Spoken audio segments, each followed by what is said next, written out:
Real Madrid have made it very clear that Gareth Bale is the one big target that they're after. You know, Neymar has gone to Barcelona. There's one or two other speculations about other big players, but you know, in a way they're few and far between, and those deals are very complicated. Gareth Bale, you know, you've got to consider that Spurs, you know, Daniel Levy, the chairman, is going to make life difficult for Real Madrid. He's going to want to hang on, and he's made a very bold statement that he wants Gareth Bale to stay there. Andre Villas-Boas will want him to stay there, as the players will. But there comes a point at which it must be close, where you know the temptation to cash in on a world record deal, which it will be, is too much and too compelling not to take. I think for him personally, it's a challenge that he would relish. He's got to the stage now at 24 where he's established himself as you know, certainly one of the most gifted players, most talented players. He's done it now for 4 or 5 seasons.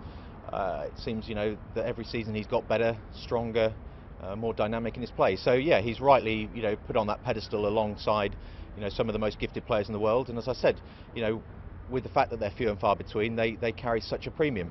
Gareth Bale professionally will be incredibly tempted to want to take this. I think he's made it fairly public that now is the time to possibly move on. The fact that this deal has come to the stage where such a huge offer has been made, then I think he'll be very frustrated, and Spurs won't want a frustrated player on their books in Gareth Bale if he's forced to stay and see out another year of his contract. I think he's still got 3 years left. It's not like Real Madrid in the past, where they've bought Zidane from Juventus, or Figo from Barcelona, or David Beckham, or Ronaldo, when Ronaldo was World Player of the Year and just, I think, scored 42 goals, taking Man United to the title and the Champions League trophy. So it's a little bit different. He's at Spurs, who aren't quite on that same level as Real Madrid in the past have bought a Galactico for world record fees. But he's certainly a player that I think with Real Madrid, especially with Barcelona having signed Neymar, they want to go out and get a trophy asset in that sense.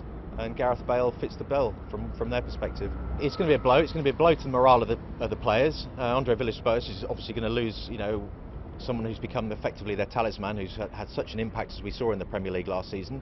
So clearly that's going to be a huge loss. Look, they're talking about getting Soldado from Valencia in, striker that they desperately need.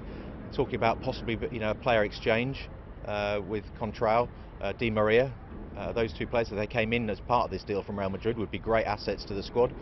So, and some change to spend as well in the market.